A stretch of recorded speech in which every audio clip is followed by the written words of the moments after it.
Steamed bean curd and salted chicken is a delicious recipe.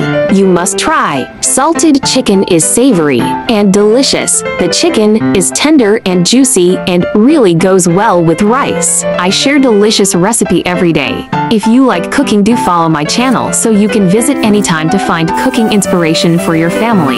Chicken marinate with salted seasoning powder overnight.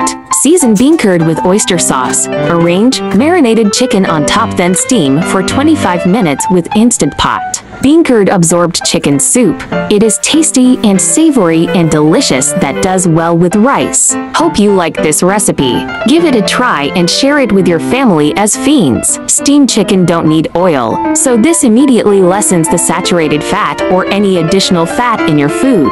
Steaming helps retain the chicken's natural flavor and nutrients. Try this healthy recipe today. Hope you like this recipe. Thanks for watching.